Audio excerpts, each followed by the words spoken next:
everything is wet again.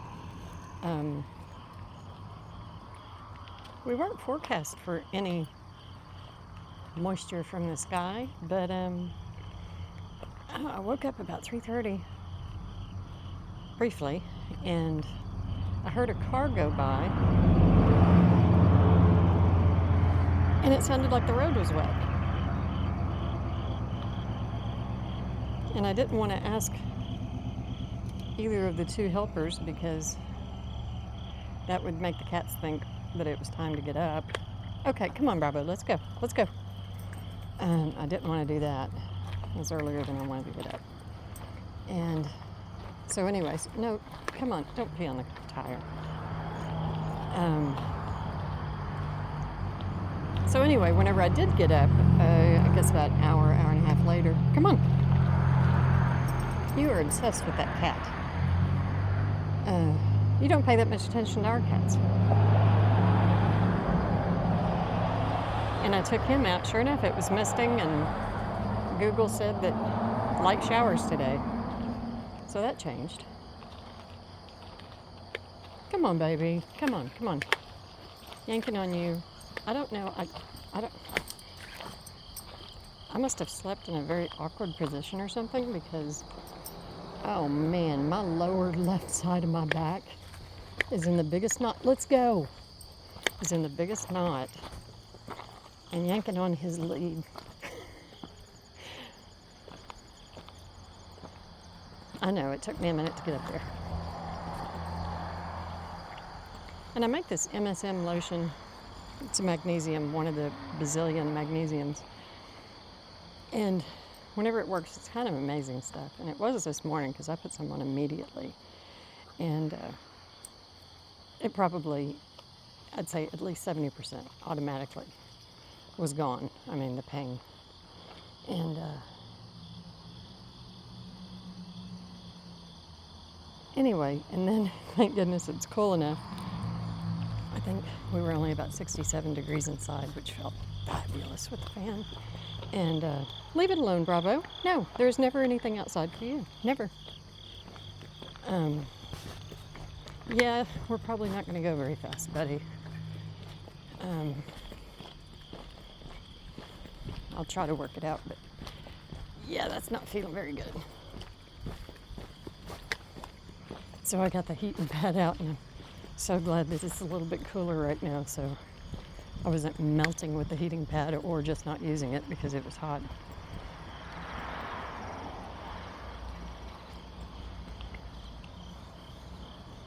But the last time that my lower back bothered me is because I'd moved cushions around. So I guess I'm gonna have to give it up. Good spot, buddy. And move him back to the old position. Well, that sounds like a hound dog, doesn't it?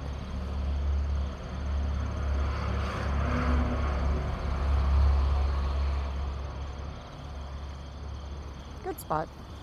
Very good. Leave it alone.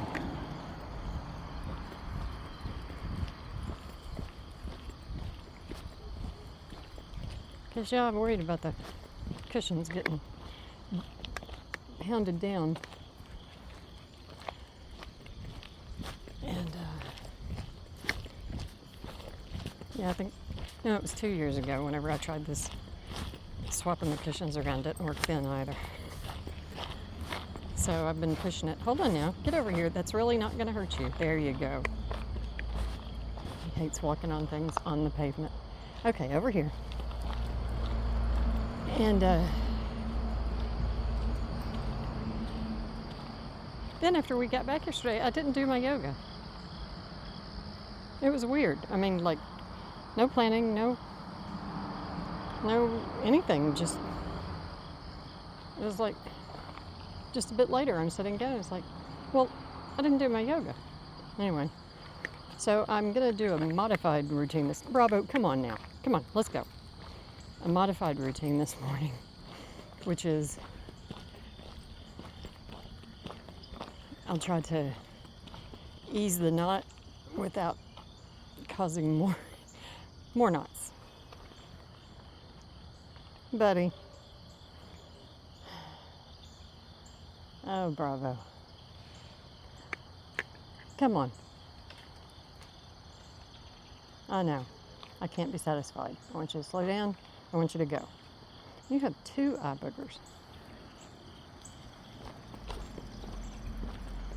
I just watched a documentary on the sinking of the Andrea Doria, I think, 1956, I think. And anyway, if you're not familiar, the Stockholm, a Swedish ship, crashed into a luxury liner from Italy, the Andrea Doria, and that was the one that I saw something about the one of the survivors. She was called the Miracle Girl because whenever the Stockholm hit the side of the Andrea Doria, her bed on the Andrea Doria ended up on the bow, anyway, of the Stockholm ship, and she was uninjured. But anyway, after it was over and they were talking about this side claimed this and that side claimed that, and then they interviewed the Swedish third mate, I think.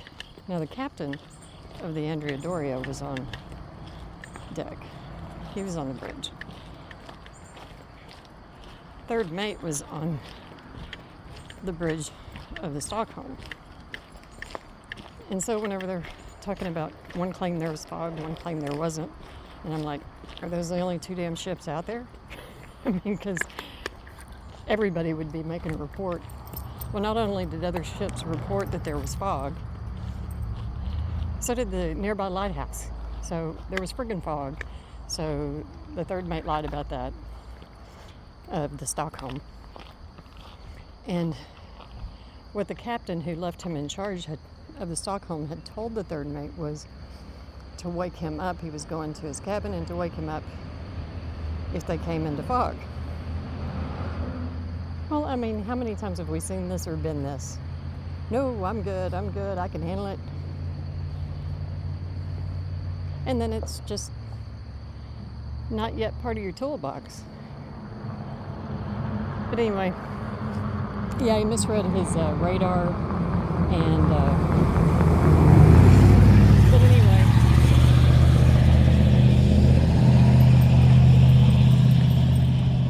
hold on now.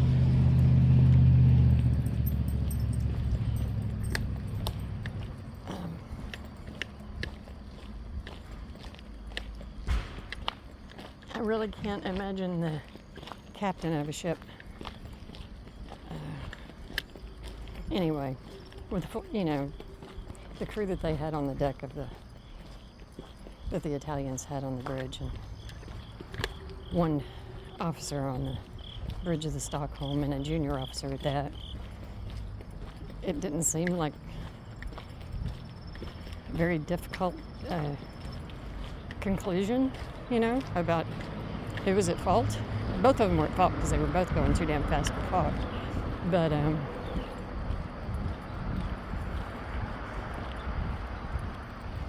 whenever they interviewed the third mate, who was still alive at the time of the documentary, which is an old documentary,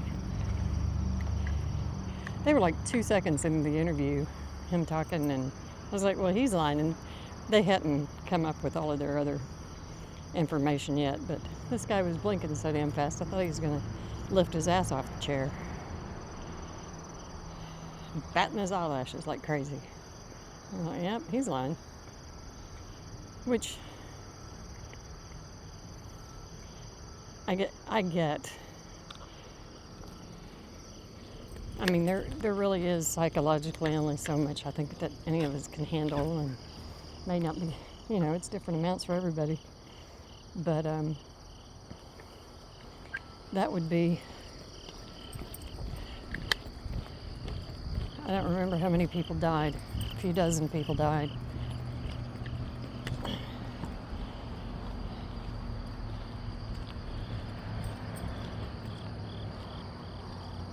Yeah, it would, as a young officer, it would be hard to accept that level of responsibility. Okay.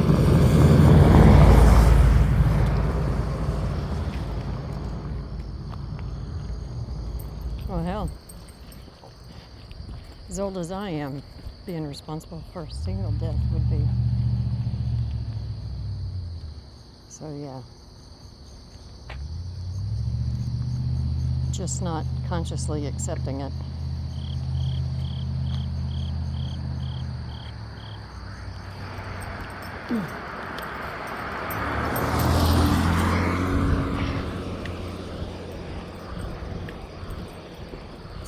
More goldenrod.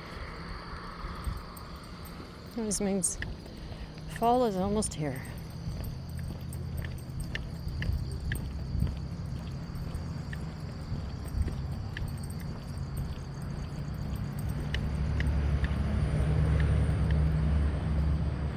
I was trying to think of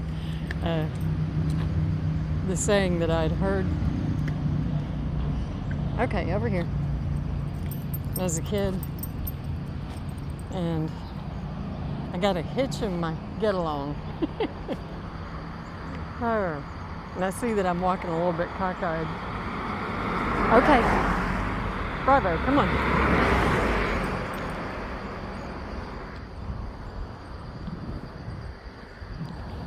Hitch in my get along.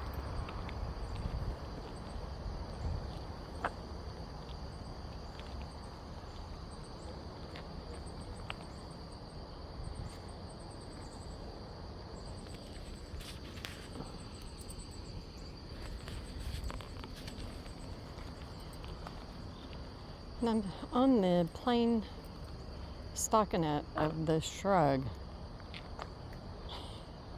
I don't know, it's just different than... I mean, because this is like a total full yoke, colorwork yoke that even bunches up around the neck on purpose, because I had to check the photos with the pattern and everything, because as I was working the pattern, I was like, that's a heck of a long slope for the neck. And rechecked my gauge and everything. It's like, dang. And I looked at the pictures and it's like, yep, the model has that band right at the top of her shoulder, and that's where it landed on me. But anyway, and then I was like, dang it, I need to look and see what it's actually called in the pattern, and they call it a shrug. But I don't know, still reminds me more of like I guess a capelet is open on the front, in the front.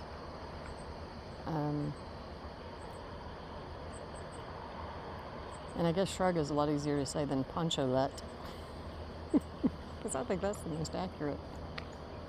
Bravo, let's not go backwards, honey. Come on. Come on. Thank you. We took a short walk yesterday because it was misty, and I believe we're going to have to take a short walk today because this is not helping at all. The knot in my back, and I think it might actually be making it worse. And I was planning on taking him to the country today, but after having off and on showers yesterday and a little bit last night, I think it may just be in a god-awful muddy mess. And I'm getting new tires tomorrow, which means today I need new tires. So I don't think we need to go out and test the mud today.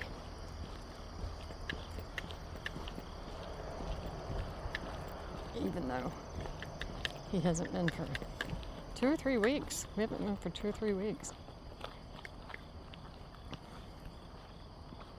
And I have a hide-a-bed in the shop that I've had over 10 years. And it was never used as a hide-a-bed until a couple of months ago. A friend of mine stayed with me a few days, and I thought it was the case, and sure enough it was. pulled the hide a bit out, and the mattress still had plastic on it. And she said she slept great, so good spot.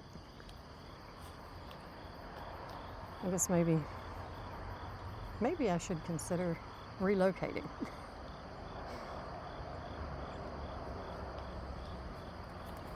One thing I did last night, I did last night was Sunday night, I did Saturday night as well, and I've done it a little bit for an hour or so here and there, is whenever after I laid down, come on, and watching a movie or TV or whatever for a while, I started crocheting on these market bags. And because what I've been doing for like over a year now is playing these stupid crosswords and things like that on my phone, Sudoku, and anyway, total life suck. That was like a half a slug. Not productive in any way. Just anyway, so I was like, no, I need to use something to gear down that doesn't feel like it. Okay, come on. Total waste. And I can do those market bags in the dark too. And last night I only spent maybe 15 minutes on my phone. So that was an improvement. Oh, he's not going to be happy when we turn down the driveway.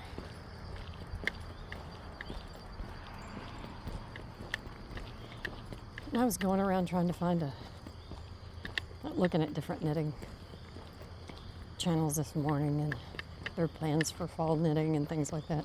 I don't know what the deal is when people talk as though they're being held captive in somebody's basement. It's like, gee whiz, speak.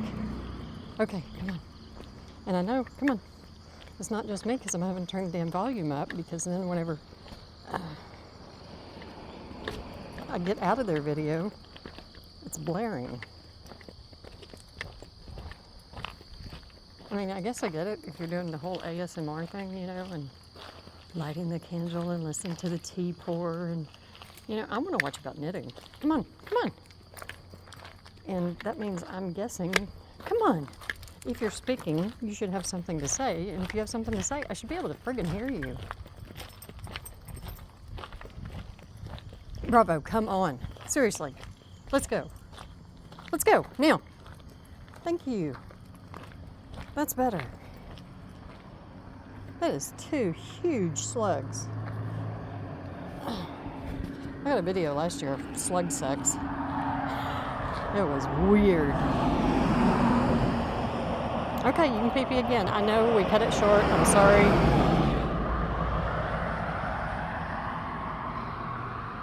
But they like were entwined around one another and drooping down on this long strand of sludge.